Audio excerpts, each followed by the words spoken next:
Family suddenly disowned me for refusing to fund my sister's choices. "You owe her everything!"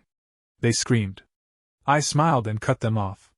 Now they're begging because, when you hear your own family scream at you that you owe someone everything, it does something permanent to you. Especially when it's been your whole life, when your role wasn't son or brother. It was servant. Growing up, it was never really about me. It was about Sarah, my younger sister. Sarah was the golden child, the bright star. And me? I was the gravity that was expected to keep her from falling. My parents made it painfully clear. If Sarah needed anything, a ride, money, a cover story, I was supposed to drop whatever I was doing. No questions asked? "You owe her everything," they'd bark whenever I hesitated. Every award I earned, every milestone I hit, every dollar I saved, it wasn't mine. It was the family's, which really meant it was Sarah's. At first, I told myself it was temporary. Sarah would grow up. She'd get it together. I told myself that once she was older, things would even out. That eventually, they'd be proud of me for who I was. But time has a cruel way of erasing those kinds of fantasies. I remember one Thanksgiving, sitting at the table, surrounded by family, and yet feeling more alone than I ever had. My sister was flashing her new designer handbag, one she deserved after dropping out of her third college. My parents beamed like she had cured cancer. Meanwhile, I had just finished paying off their mortgage behind the scenes, and not a word was said about it. Not a thanks. Not even an acknowledgement. That night, as I drove home through the empty streets, headlights cutting through the mist, a thought crept into my mind for the first time. What if I just stopped? What if I stopped paying? Stopped helping? Stopped living for people who only saw me as a wallet with legs? At the time, I shoved the thought away. Buried it. Told myself it was just exhaustion talking. After all, family was family, right? But deep down, the first cracks had started to form. And cracks have a way of widening when you least expect it. It happened on a Sunday afternoon, the kind of lazy day when you should be worrying about nothing more than what movie to watch. I was cleaning out my email inbox when I stumbled across a forwarded message from my mother. At first I thought it was a mistake, just a random attachment she sent by accident. But curiosity got the better of me. It was a financial plan. A very detailed one. Budgets, projections, lists of expenses, all centered around Sarah's newest business venture. Some sort of boutique cafe/art gallery that she wanted to open in a town she'd visited once on a weekend trip. The thing that made my stomach turn? At the bottom of the document, in my mother's messy cursive, she had written, "We'll have James fund the startup. He owes her everything anyway." That line hit me harder than I could have ever expected. It wasn't just a guilt trip anymore.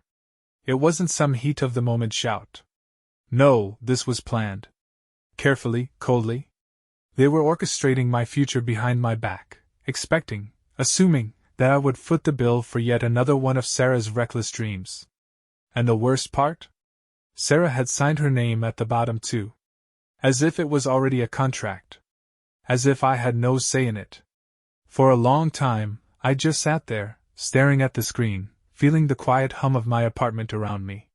No anger yet. No sadness. Just a kind of numb clarity. They never loved me for me. They loved what I could do for them. That realization, it was like a lock clicking open inside my chest.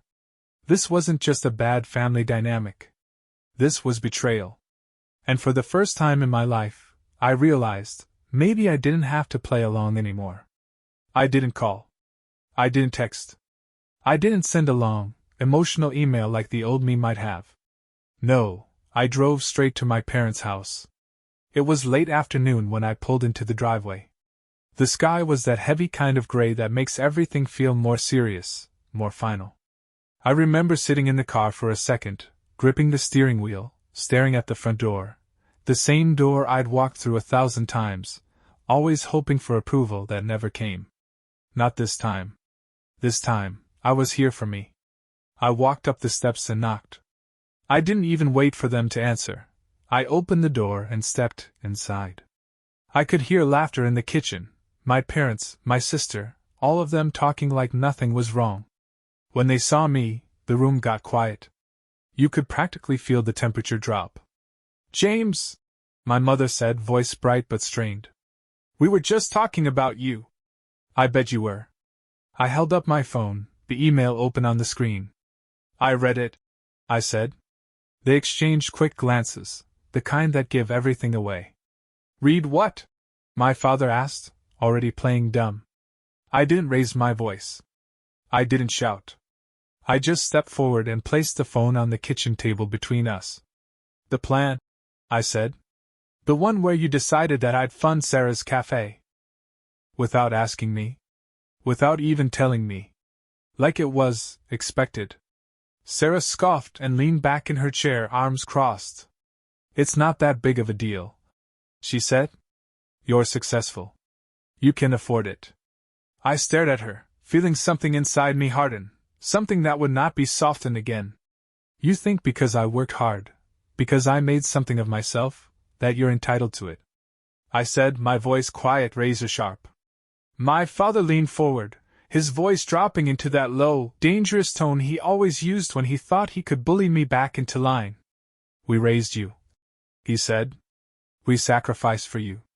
You owe her. You owe us." There it was again. That old poisoned refrain. You owe her everything.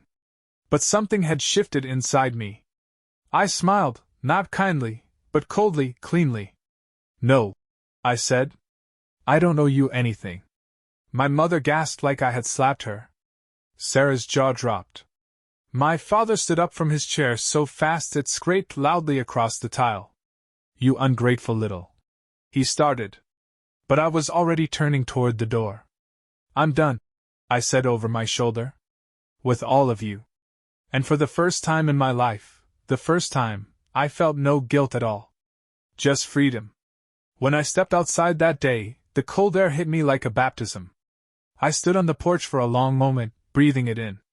It felt like waking up from a long, heavy dream. For years, my life had been built on guilt, on trying to earn scraps of love from people who only loved what I could do for them. No. I wasn't angry anymore. I wasn't sad. I was done. By the time I drove home, the decision was fully formed. I would not be the good son anymore. I would not fund Sarah's disasters.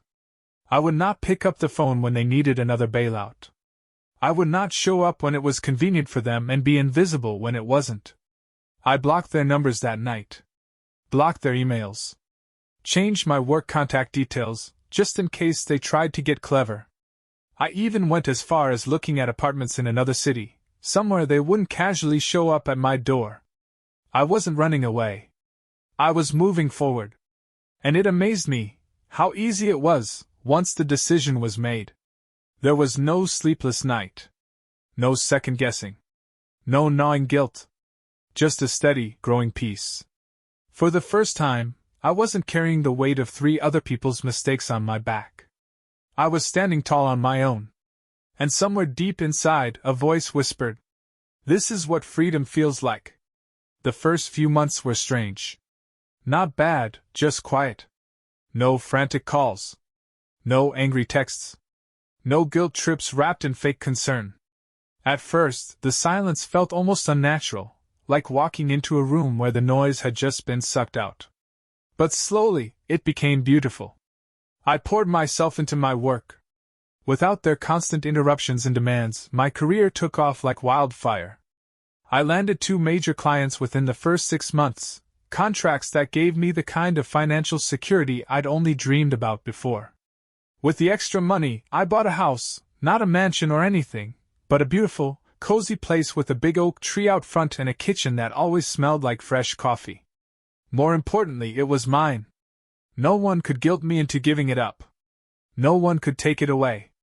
I built a circle of real friends, the kind of people who didn't measure my worth by what I could do for them, but by who I was when I wasn't doing anything at all. People who saw me, really saw me, for the first time in my life. And then, there was Anna. She wasn't flashy or dramatic like Sarah had always been. She was steady. Kind. She listened when I spoke, laughed at my jokes even when they were bad, and celebrated my victories without a hint of envy. When I told her about my past, about how I grew up believing my only value was what I could give, she didn't pity me. She just took my hand, squeezed it, and said, "You're enough, James. You always were." Those 5 words healed something in me that years of hard work and silent suffering never could. I was thriving. And for the first time, it wasn't in service of anyone else's dream. It was for me. Meanwhile, the cracks in my family's perfect little facade were starting to show. And soon, they would come looking for me. But by then, I wouldn't be the boy they once knew. It started small, just a ripple at first. About a year after I cut them off, I got an email from an address I didn't recognize. The subject line simply said, "Please, can we talk?"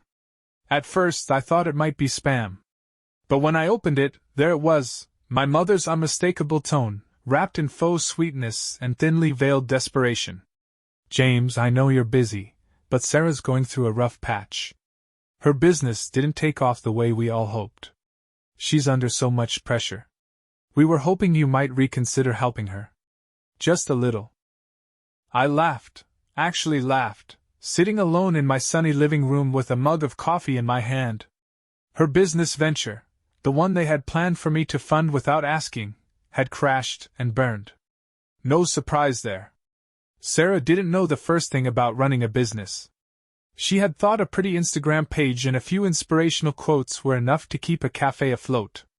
I didn't respond. Over the next few months, the messages grew more frantic. From polite to pleading. From pleading to manipulative. They dangled bait. "Your sister's depressed. She needs family right now." They threw guilt like grenades. "After everything we've done for you, this is how you repay us?" They even tried fake emergencies. "Your father's health isn't good. It's serious, James." For the record, he was spotted a week later coaching a little league baseball team. Apparently, serious illness looks a lot like umpiring from a folding chair. And when I still didn't bite, they got bold. One day, I left work to find my sister sitting on the hood of my car in the parking lot. She jumped up when she saw me, her makeup smudged from tears, real or fake, I couldn't tell anymore. "James, please," she gasped, like she'd been rehearsing the line. "You don't understand. I'm drowning. I need you. We need you." I stood there, keys in hand, watching her like you watch a stranger perform on a street corner, detached, vaguely interested, but not invested enough to reach into my pocket. "You made your choices," I said calmly. "Now live with them." I got into my car, started the engine, and left her standing there, the same way they had once left me. That was when I realized something. I didn't feel bad. I didn't feel guilty. I felt right. They were crumbling without me. And I wasn't going to save them this time. For once, their chaos wasn't my burden to carry. After the parking lot incident, things went quiet for a while. It almost fooled me into thinking they had finally given up. But people like my parents and Sarah? They don't give up. Not when they think they're entitled to you. It started with small attempts to claw their way back into my life. Birthday cards showing up at my office, gifts left anonymously at my doorstep. An awkward, overly cheerful voicemail from my father saying he was proud of me, the first time I had heard those words in my entire life. Each attempt felt fake, hollow, as if they were ticking boxes on a checklist titled "How to Win James Back." I wasn't moved. But I saw something in all of it that made me pause, desperation. And that's when I realized, if I played this right, I could make them beg. Not just once, but properly, humiliatingly. I waited. I didn't respond to anything for months. I let them stew, let their anxiety ferment into panic. Then, casually, one afternoon, I sent a single email to my mother, just a few lines. Maybe.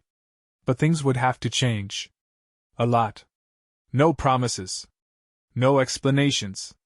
Just enough to plant a tiny seed of hope in their crumbling world. And just like that, they latched onto it. The calls started again, but softer this time, desperate but sweet. Apologies that sounded rehearsed, like they were reading from a script they barely understood. Sarah even emailed me a long, rambling letter.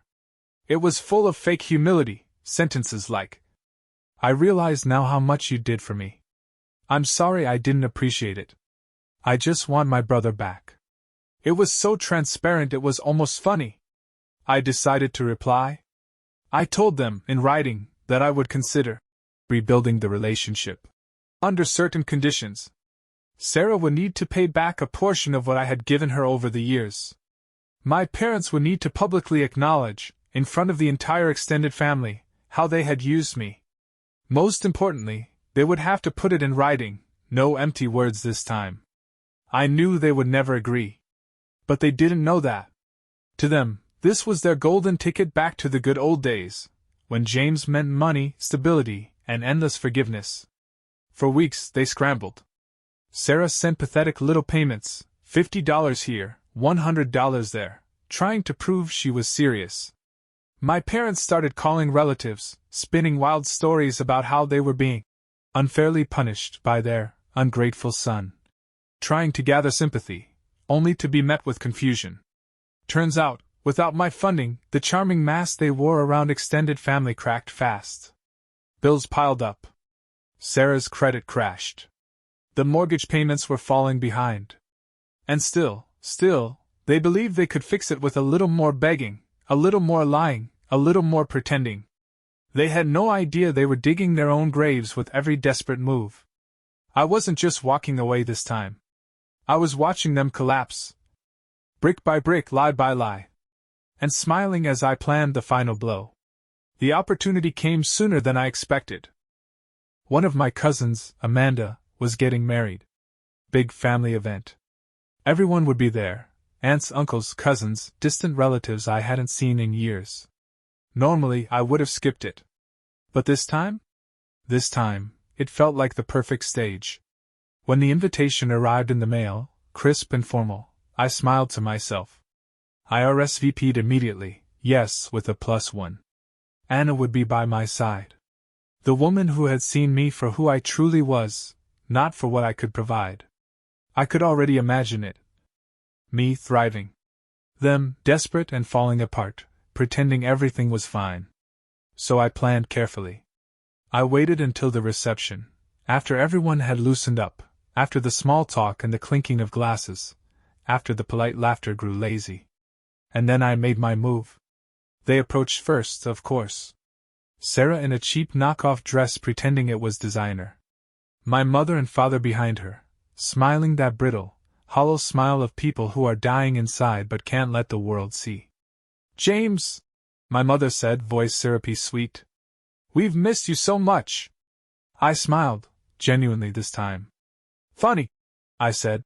"I haven't missed you at all." There was a murmur from the people nearby, heads subtly turning toward us.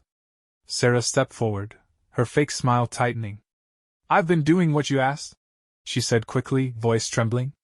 "Paying you back. Making things right. You've paid back less than 1%, I said calmly. "That's not repentance. That's insult." My father's face darkened. "We're trying," he hissed under his breath. I laughed loud enough that half the room heard. "Trying? You spent 20 years treating me like an ATM. Like a spare part. And now that the well's dry, you want forgiveness?" My voice was calm, conversational, but sharp enough to cut steel. People were openly staring now. I leaned in, my voice dropping low but carrying through the quieted room. "You taught me my only value was what I could give you. So here's my final gift. I'm giving you the freedom to figure it out without me." I stepped back, taking Anna's hand. "Good luck," I said loudly enough for everyone to hear.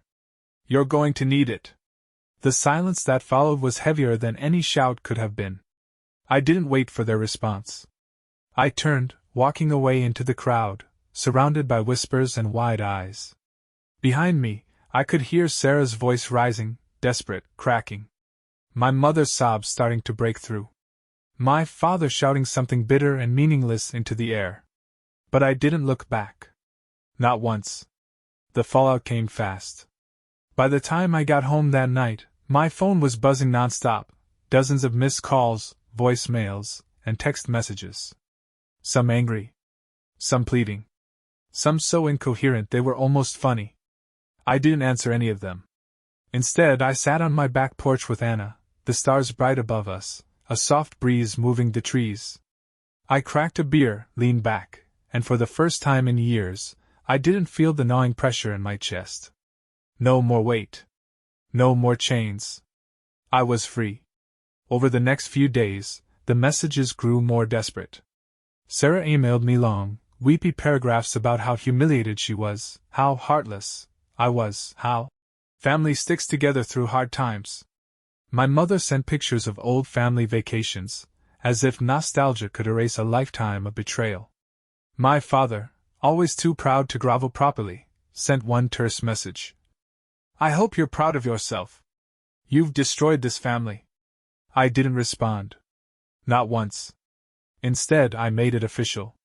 I changed my phone number. I changed my email addresses. I closed the last joint bank account my parents had somehow never removed me from, an account they had quietly continued to dip into, even after everything. I moved all my important financial information to new institutions they didn't know about. I even adjusted the beneficiary on my own insurance policies and legal documents. Just in case they ever got desperate enough to try something bigger, something uglier. It was a total purge. A clean break.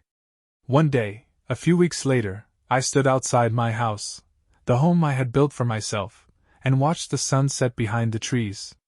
My phone didn't ring. No guilt. No begging. Just peace. I thought about everything they had taken from me over the years, the sacrifices, the dreams I had deferred, the money I would never see again. And for the first time, I didn't feel bitterness. I felt gratitude. Because without them, without the cruelty, the manipulation, the betrayal, I might never have built this life. I might still be stuck, living for someone else. Their destruction was the price of my freedom. And it was a price I was more than willing to pay.